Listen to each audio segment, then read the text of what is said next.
January 31st, 1606, Westminster. The crowd pressed so thick against the scaffold that mothers lifted children onto their shoulders just to glimpse what was about to unfold. What they witnessed that winter morning would burn itself into England's collective memory, not just as an execution, but as a carefully orchestrated destruction of a human being designed to echo through the centuries.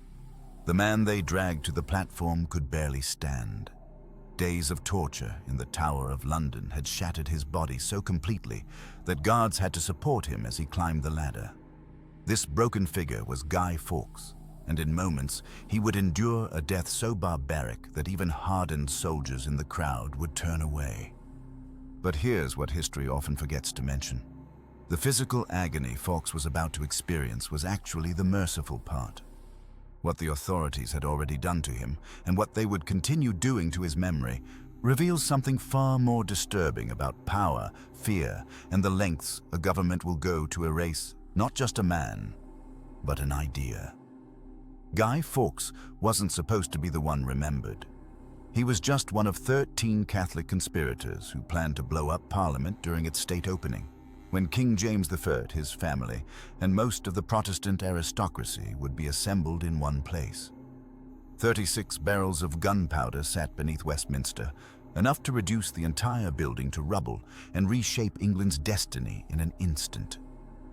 The plot's discovery on November 5, 1605, saved the king but doomed Fawkes to become something worse than dead. He would become a symbol. In the Tower of London, Fawkes endured what contemporaries called the gentler tortures before graduating to the rack. This device, which slowly pulled joints from their sockets, was reserved for the most dangerous enemies of the state.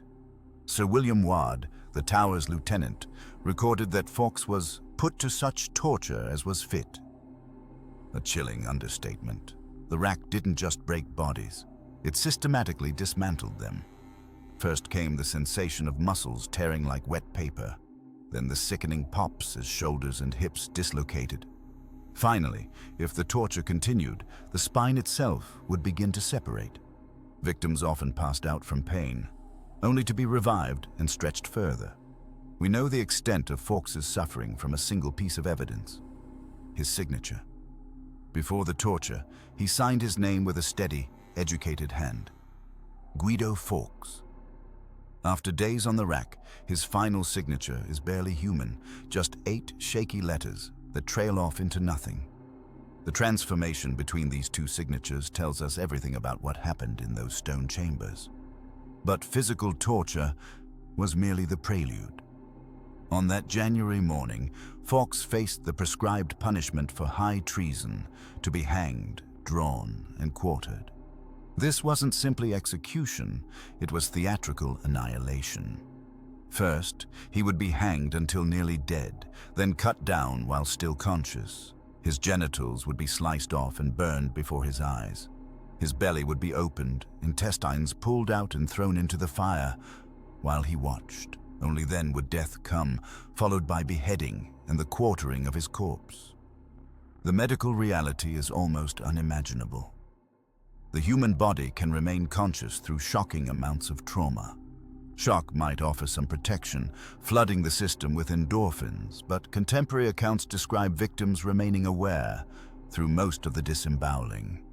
The careful timing, keeping the condemned alive as long as possible, wasn't accidental.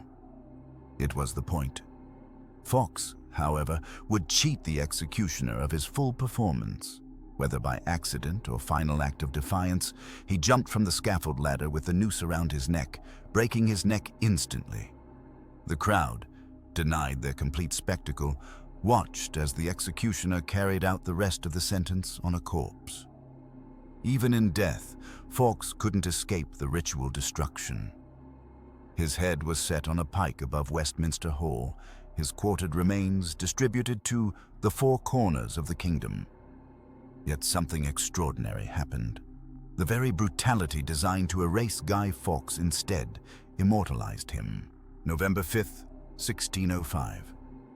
In the cold, damp cellars beneath Westminster Palace, a man crouches among 36 barrels of gunpowder, enough explosive force to reduce the entire House of Lords to rubble and incinerate every soul within a 100-foot radius. Above him, King James I prepares to open Parliament, surrounded by the entire English nobility, the bishops, the judges.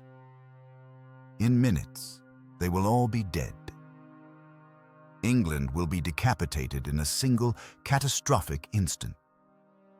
But the man in the cellar doesn't know that soldiers are already descending the stone steps, that his name will soon become synonymous with treason, and that his fate will be far worse than the quick death he planned for his victims. The discovery of Guy Fawkes was no accident.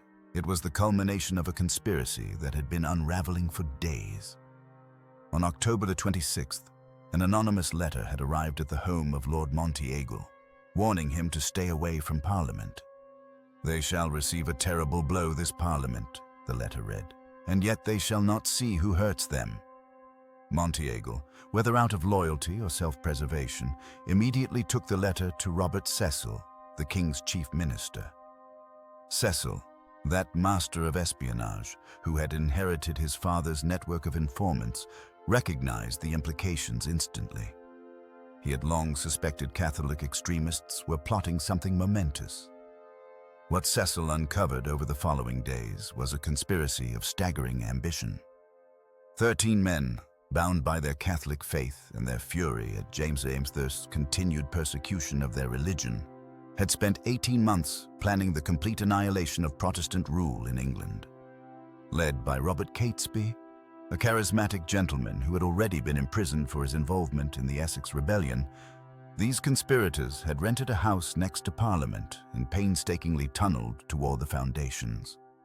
When they discovered they could simply rent the cellar directly beneath the House of Lords, their plan became almost laughably straightforward. Pack the space with gunpowder, light the fuse, and reshape history in an instant of flame and thunder. Guy Fawkes was chosen as the man to light that fuse, not because he was the leader, that was Catesby, but because he was the most experienced with explosives. A professional soldier who had fought for Catholic Spain in the Netherlands, Fawkes possessed both the technical knowledge and the steel nerves required to sit atop enough gunpowder to create what would have been the largest man-made explosion in British history up to that point.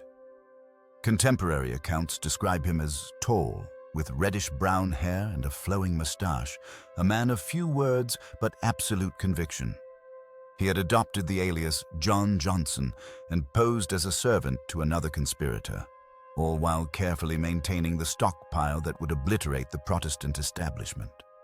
But revolutions rarely unfold as planned. The anonymous letter, likely written by Francis Tresham, one of the conspirators who had begun to have second thoughts about mass murder, set in motion a careful search of Parliament's cellars. On the night of November 4th, Fawkes was discovered during what was claimed to be a routine inspection. The official story maintains that the search party was simply checking the cellars, but the truth was far more calculated.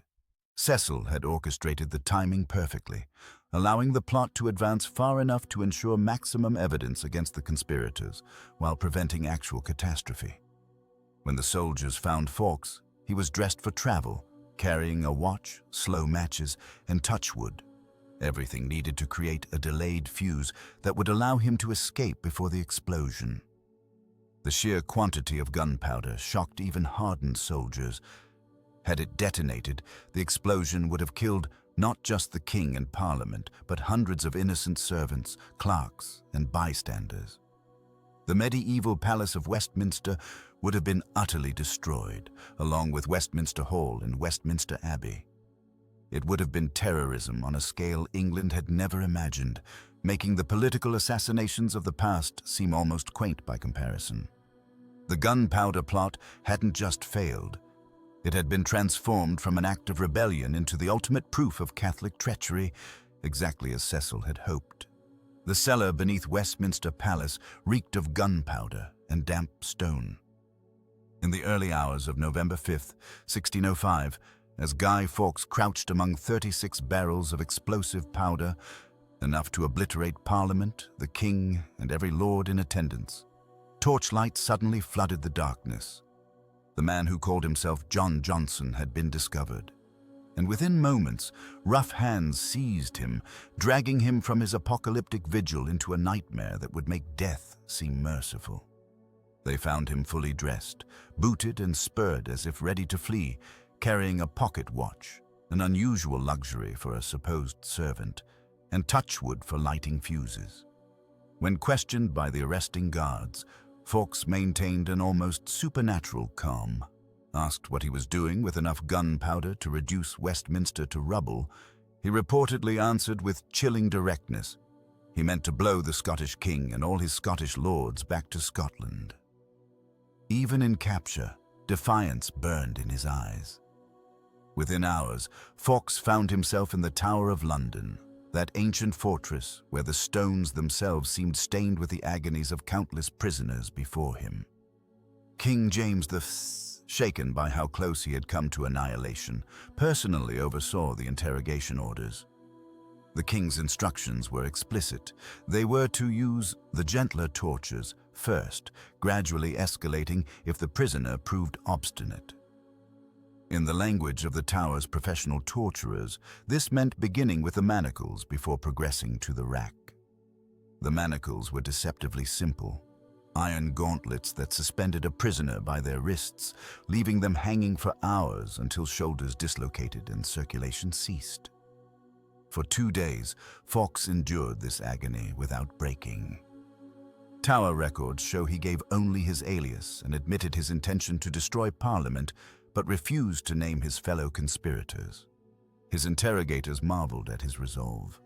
Sir William Ward, lieutenant of the Tower, wrote that Fawkes showed a most stubborn and perverse humor in refusing to cooperate. By November 7th, James authorized progression to what the warrant delicately called per gradus ad ima, by degrees to the worst. The rack waited in the Tower's dungeon, that mechanical monstrosity that stretched human bodies beyond their natural limits. Leather straps bound wrists and ankles to opposite ends of a rectangular frame. With each turn of the windlass, the body extended, ligaments tearing, joints separating with sounds that veteran torturers described as similar to wet fabric ripping. Medical knowledge of the time couldn't fully explain why victims often survived the rack only to die days later. We now know the massive internal hemorrhaging and organ damage made recovery nearly impossible. The transformation in Fawkes was horrifying. Signatures on his confessions tell the story. The firm, confident hand of November 5th deteriorated into a barely legible scrawl by November 8th. That trembling mark, which he could barely form even with assistance, represented a man whose body had been systematically destroyed. His shoulders were almost certainly dislocated, possibly permanently. Nerve damage would have sent constant fire through his limbs. Basic functions like gripping a quill had become monumental tasks. Yet even broken on the rack, Fawkes attempted to shield his co-conspirators. His initial confession implicated only those already fled or captured. Not until November 9th, after days of escalating torture, did he finally reveal the full scope of the plot and name all 13 conspirators. By then, he was a shattered remnant of the soldier who had planned to change history with a single spark. The Tower's records note that Fawkes had to be carried to subsequent interrogations. Witnesses described a man aged decades in days, his red hair now streaked with premature white, his once powerful frame reduced to a pain-racked shell. The authorities had extracted their information, but at the cost of destroying everything that made their prisoner human. In less than 3 months, this broken man would face an execution designed to surpass even the agonies of the Tower. But first, he would endure weeks more imprisonment, each day bringing fresh reminders that some fates are worse than death. In the early hours of January 27th, 1606, the judges of Westminster Hall delivered their verdict. The words they spoke weren't just a death sentence. They were a prescription for methodical destruction of the human body. The punishment for high treason in King James I's England wasn't simply execution. It was a carefully choreographed performance of state power, designed to transform a living person into scattered pieces of meat across the kingdom. The formula was precise, unchanged for centuries. First, The traitor would be drawn, dragged on a hurdle through the streets, lying on their back on a wooden frame, pulled by horses through London's filth. This wasn't mere transportation. It was calculated humiliation, the condemned displayed like captured game while crowds pelted them with refuse and excrement. By the time they reached the scaffold, their clothes would be soaked with street muck, their dignity already in tatters. But this was merely the prelude. What followed was a ritual so barbaric that even hardened contemporaries sometimes struggled to watch. The traitor would be hanged, but not until dead. The executioner, skilled in his craft, knew exactly when to cut down his victim, that precise moment when consciousness remained but the body had begun its surrender to death. Modern medical knowledge tells us the hanged man would experience crushing pressure in his chest, his vision tunneling to darkness, his brain screaming for oxygen it couldn't receive. Then came the true horror. While still alive, still capable of feeling every sensation, the traitor would be disemboweled. The executioner's knife would slice open the abdomen, and with practiced hands, he would pull out the intestines, holding them high for the crowd to see. Accounts from the period describe victims watching their own entrails being burned in a brazier before their fading eyes. The human body, remarkably resilient, could survive this butchery for minutes, each second an eternity of agony beyond comprehension. Next, the genitals would be cut off and cast into the flames, a symbolic castration meant to ensure the traitor's line would end with him. Only after these tortures would death finally be granted through beheading. But even then, the state's vengeance wasn't satisfied. The body would be quartered, joints dislocated, limbs hacked through with an axe. These quarters would be boiled in salt to preserve them, then dispatched to the four corners of the kingdom, displayed on city gates and bridges until the ravens and weather reduced them to bones. Under King James I, this grotesque theater served multiple purposes. The king, still haunted by the Gunpowder Plot's near success, needed to demonstrate absolute power. Each traitor's destruction was a message written in blood and suffering. This is what awaits those who challenge the divine right of kings. The punishment wasn't just about ending a life. It was about erasing a person entirely, denying them the Christian burial that would ensure their soul's salvation. The legal language surrounding these sentences reveals their true intent. Traitors were to be drawn, hanged, disemboweled, beheaded, and quartered, 5 distinct acts, each carrying symbolic weight. Drawing represented their removal from society. Hanging showed they were unworthy of a nobleman's death by beheading. Disemboweling destroyed their core, their seat of courage. Beheading removed their reasoning faculty. Quartering scattered their very essence across the realm they had betrayed. What made this punishment particularly horrifying wasn't just its physical brutality, but its spiritual implications. In an age when most believed the body needed to be whole for resurrection on Judgment Day, this systematic dismemberment condemned the traitor not just to earthly death, but to eternal damnation. The state claimed power over both body and soul, the authority that King James, with his belief in divine kingship, felt was his God-given right. The crowds that gathered for these executions, sometimes tens of thousands strong, weren't just bloodthirsty mobs. They were participants in a ritual of state power, witnesses to what happened when the natural order was violated. In the dying screams of traitors, they heard the voice of royal authority itself, terrible and absolute. The morning of January 31st, 1606, dawned cold and grey over Westminster. In the pre-dawn darkness, guards dragged 4 broken men from their cells in the Tower of London, Guy Fawkes among them. After months of torture, his body was a wreck. Contemporary accounts describe how he could barely climb the ladder to the scaffold without assistance, his limbs twisted and weakened from repeated sessions on the rack. But what awaited him was far worse than anything he had endured in the Tower's dungeons. The sentence for high treason in Jacobean England was hanging, drawing, and quartering, a punishment so elaborate in its cruelty that even hardened crowds sometimes turned away. The process was designed not just to kill, but to transform the human body into a canvas of suffering, a three-act play of degradation performed before thousands. Each stage had its own particular horror, its own message to those who might dare challenge the crown. First came the hanging, but not to death.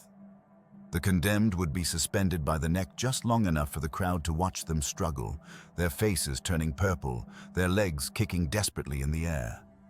The executioner, trained in this grim art, would cut them down at the precise moment when unconsciousness beckoned, but death had not yet claimed them. The medical reality was nightmarish. Partial asphyxiation causes the blood vessels in the eyes to burst, the tongue to swell and protrude, the bladder and bowels to release. The victim would be gasping, disoriented, but fully aware of what came next. While the condemned lay sprawled on the scaffold, struggling to breathe, the executioner would slice open their abdomen with a sharp knife. What followed was an act of butchery that belonged more to a slaughterhouse than a place of justice. The executioner would reach inside and pull out the intestines, unraveling them slowly while the victim watched. The human body can survive evisceration for several minutes. The heart continues pumping, the brain remains conscious, processing every moment of this intimate destruction. The genitals were cut off next, a deliberate emasculation that served both practical and symbolic purposes. These parts, along with the entrails, would be thrown into a fire burning beside the scaffold. The smell of burning flesh would fill the air, mixing with the iron scent of blood and the unwashed bodies of the crowd pressed close to witness every detail. Some executioners would hold the severed parts up to the dying man's face, forcing him to witness his own dismemberment. Only after this systematic destruction of the body's integrity would death finally be permitted. The executioner would cut out the heart, sometimes while it still beat, and hold it aloft, declaring to the crowd, "Behold the heart of a traitor." The finality of this act was both medical and theatrical. Without the heart, death was instantaneous, but the symbolism was clear. The very organ that had harbored treason was now displayed as a trophy of royal justice. The quartering that followed was anticlimactic by comparison, merely butchery performed on a corpse. The body would be hacked into 4 pieces, the head severed and later boiled in a cauldron with salt and cumin to preserve it for display on London Bridge. Each quarter would be sent to different parts of the kingdom, a grotesque message written in flesh and bone. But here's what makes Guy Fawkes' case extraordinary. When his turn came to mount the scaffold, weakened by torture but not yet broken in spirit, he managed one final act of defiance. As the noose was placed around his neck, Fawkes jumped from the ladder with such force that his neck snapped instantly. In that moment, he cheated the executioner and the crowd of their full spectacle. His body was still quartered, his head still displayed, but he had denied them the satisfaction of watching him suffer through the full horror of the prescribed punishment. The crowd, estimated at several thousand, had gathered expecting to see justice served in all its terrible detail. Instead, they witnessed something else. A man who found agency even in death, who transformed his execution from a demonstration of royal power into his own final statement. It was a small victory, perhaps, but in the mathematics of public execution, where every scream and struggle was calculated to reinforce the crown's authority, Fawkes' quiet leap spoke volumes. The crowd that gathered at Westminster on that cold January morning came expecting justice. What they witnessed instead was something that would burn itself into England's collective memory for centuries. As Guy Fawkes was dragged through the muddy streets, barely recognizable after months of torture, the atmosphere wasn't one of simple bloodlust. It was something far more complex, a mixture of relief, revulsion, and a creeping unease that would transform this failed terrorist into an unlikely symbol of resistance. The immediate public reaction was precisely what Robert Cecil and King James had orchestrated. Pamphlets flooded the streets within days, describing Fawkes and his co-conspirators as devils incarnate, agents of the Pope sent to destroy Protestant England. Churches across the realm held special services of thanksgiving. Parliament swiftly declared November 5th a day of annual celebration, a reminder of divine providence saving the king and nation from Catholic treachery. Bonfires blazed from Cornwall to Yorkshire, with effigies of the Pope and Guy Fawkes burning together in the flames. But beneath this choreographed display of national unity, something else was stirring. The very brutality of the execution, the systematic destruction of Fawkes's body through hanging, drawing, and quartering, had an unexpected effect. Rather than simply terrorizing potential traitors, it created a kind of perverse fascination. Street ballads began circulating that, while condemning his actions, couldn't help but note his courage on the scaffold. Even hostile chroniclers admitted that Fawkes had faced his gruesome end with remarkable composure, weakened as he was from torture, managing to jump from the gallows ladder to break his own neck rather than endure the full horror of being cut down while still alive. This complexity in public sentiment revealed itself in subtle ways. While the authorities promoted Guy Fawkes' Night as a celebration of Protestant triumph, ordinary people began adding their own interpretations. The effigies burned on November 5th gradually expanded beyond just Fawkes and the Pope to include unpopular local officials, tax collectors, even occasionally figures representing the king's advisors. What had begun as state-sanctioned propaganda was already showing signs of becoming something more subversive, a sanctioned moment when the powerless could symbolically burn representations of power itself. The government's attempt to use Fawkes's execution as a tool of religious division also had unintended consequences. While it certainly intensified anti-Catholic sentiment in many quarters, it also made some moderate Protestants uncomfortable with the extremity of the persecution that followed. The sight of priests being hunted down, Catholic families having their lands confiscated, and neighbors informing on neighbors created a climate of paranoia that not everyone welcomed. Some began to quietly question whether such brutality was truly the mark of a righteous Protestant nation. As decades passed, the figure of Guy Fawkes underwent a remarkable transformation in popular consciousness. The failed regicide, who had once represented everything evil about Catholicism, began to evolve into something more ambiguous, a symbol of resistance against oppression, regardless of religious affiliation. By the time of the English Civil War, barely 40 years after his execution, some parliamentarians were already drawing uncomfortable parallels between James I's absolutism and their current struggles against Charles I. The man who had tried to blow up Parliament was being reimagined by Parliament's defenders. This metamorphosis accelerated over the centuries. The American colonists, fighting their own battle against British authority, saw in Fawkes a fellow rebel against tyranny. Later, radicals and revolutionaries across Europe would adopt his image. The very brutality of his punishment, meant to demonstrate the absolute power of the state over the individual body, had instead created a martyr for causes Fawkes himself would never have recognized or supported. Perhaps most tellingly, the ritual burning of Guy Fawkes' effigies eventually became less about celebrating his defeat than about participating in a moment of controlled rebellion. The same state that had torn Fawkes's body apart had inadvertently given its citizens an annual opportunity to play with fire, to gather in groups, to burn symbols of authority, all under the guise of patriotic celebration. The executioner's axe had failed to kill what Fawkes represented. It had only transformed it into something far more enduring and dangerous to authority, a symbol that could be endlessly reinterpreted by each generation's discontents. Picture this.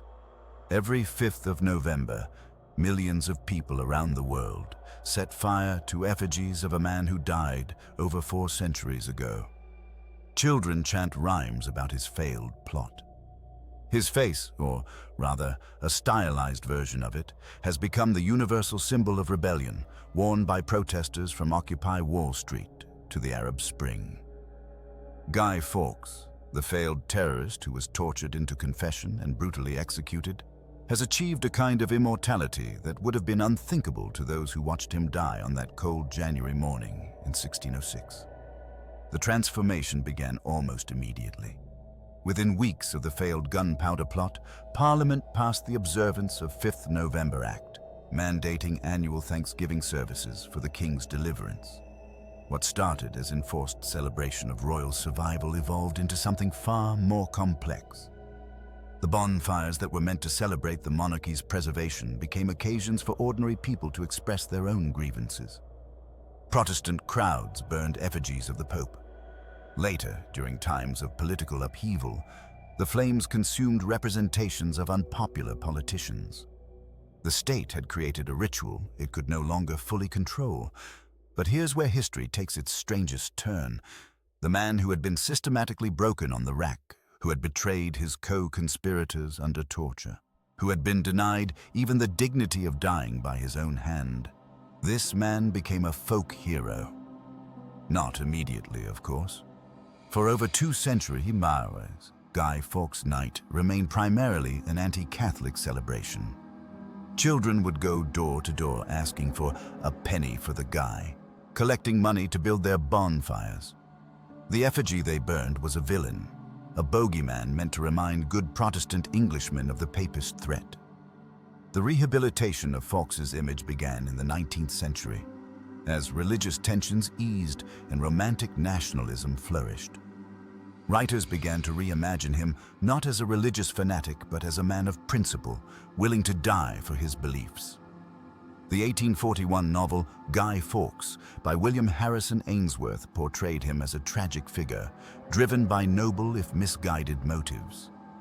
By the early 20th century, some were even suggesting that Fawkes had been a scapegoat, that the real Gunpowder Plot had been orchestrated by the government itself to justify persecution of Catholics.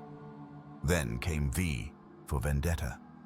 Alan Moore's 1982 graphic novel took the Guy Fawkes image and stripped it of its historical specificity, transforming it into a symbol of anarchist resistance against totalitarian rule. The protagonist's Guy Fawkes mask wasn't about Catholicism or the Gunpowder Plot. It was about the idea that individuals could strike back against oppressive systems. When the 2005 film adaptation appeared, it coincided perfectly with growing global discontent about surveillance, government overreach, and corporate power. This is how a failed Catholic terrorist became the face of secular rebellion. The anonymous hacking collective adopted the mask as their symbol. Protesters in Egypt, Turkey, Brazil, and Hong Kong wore it in the streets. The mask that represents a man who wanted to install a Catholic theocracy became the symbol of those fighting for democracy and freedom of expression. The irony would be delicious if it weren't so profound. What would Fawkes himself make of this transformation? The man who endured days of torture rather than betray his Catholic faith might be horrified to see his image used by atheist activists. The conspirator who planned to kill hundreds in the name of religious authority might be puzzled to find himself the patron saint of anti-authoritarians. Or perhaps he might recognize something deeper, that his willingness to challenge power, however violently and misguidedly, speaks to something fundamental in the human spirit. This is the true legacy of Guy Fawkes, not the man himself, with all his particular beliefs and prejudices, but the idea he has come to represent. The powerful can torture and execute those who oppose them, can turn their deaths into public spectacles meant to enforce obedience. But they cannot control how history remembers. Sometimes the very symbols of their triumph become the rallying cries of their opposition. Remember, remember, the 5th of November. But what we remember has become something far different than what King James intended. 4 centuries have passed since Guy Fawkes was dragged through the streets of Westminster to his death. Yet his name refuses to fade into the obscurity that typically swallows failed conspirators. The man who attempted to obliterate Parliament with 36 barrels of gunpowder has achieved a kind of immortality that his executioners could never have anticipated. How does a tortured traitor, whose body was systematically destroyed in the most degrading manner possible, become a symbol that transcends his own century, his own cause, even his own identity? The answer lies not in what Guy Fawkes did, but in what was done to him, and how that brutality exposed truths about power that remain uncomfortably relevant today.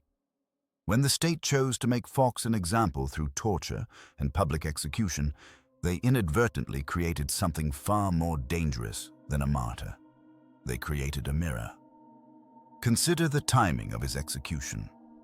January 31st, 1606, was deliberately chosen to maximize the psychological impact on a population still reeling from the discovery of the plot. The authorities had spent months preparing this moment, extracting confessions, orchestrating trials, building scaffolds. Every detail was calculated to demonstrate the absolute power of the crown over those who dared challenge it. Yet in their very thoroughness, in their determination to erase not just Fawkes, but the very idea of resistance, they ensured his permanence in collective memory. The transformation of Guy Fawkes from failed terrorist to cultural icon reveals something profound about how societies process trauma and resistance. In life, he was a soldier, a zealot, a man willing to commit mass murder for his faith. In death, stripped of his specific grievances and religious motivations, he became something else entirely, a blank canvas onto which successive generations could project their own struggles against authority. This metamorphosis accelerated in the centuries following his execution. The annual celebration of his failure gradually evolved from a state-mandated reminder of Protestant triumph to something more ambiguous.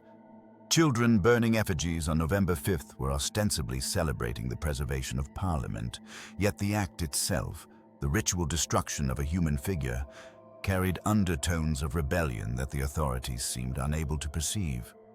The modern appropriation of Fawkes's likeness, particularly through the stylized masks that have become synonymous with anonymous protest, represents the ultimate irony. A man who sought to impose religious tyranny has become the face of secular resistance. A conspirator who worked in shadows is now worn openly by those challenging surveillance states. The very features that his executioners sought to obliterate through hanging, drawing, and quartering have been immortalized in mass-produced plastic. But perhaps what makes Guy Fawkes truly enduring is not his transformation into symbol, but what his execution reveals about the nature of state power itself. The elaborate theater of his death, the torture, the scaffold speech, the methodical dismemberment was meant to demonstrate control. Yet it also revealed fear. A truly secure government does not need to tear bodies apart in public squares. It does not need to display heads on spikes or scatter limbs across the kingdom. In trying to erase Guy Fawkes, the authorities of 1606 inadvertently preserved him. Every brutal detail they inflicted became part of a narrative they could no longer control. The tortured body in the tower, broken but unrepentant, speaks across centuries to anyone who has faced the machinery of state oppression. The figure on the scaffold, jumping to break his own neck rather than endure the full horror of his sentence, becomes an assertion of human agency in the face of authoritarian spectacle. Today, when we see Guy Fawkes masks at protests from Wall Street to Hong Kong, we're witnessing the completion of a transformation that began the moment his body hit the ground beneath the gallows. The man himself, Catholic conspirator, would-be mass murderer, has been subsumed entirely by what he represents. The eternal tension between power and resistance, between those who would control and those who refuse to be controlled. Remember, the 5th of November. Not for the plot itself, but for what happened after. For in the end, Guy Fawkes's greatest conspiracy was not the one he planned, but the one he became. A reminder that even the most absolute power cannot fully control how we remember, how we resist, or how the executed sometimes execute their own kind of justice on history itself.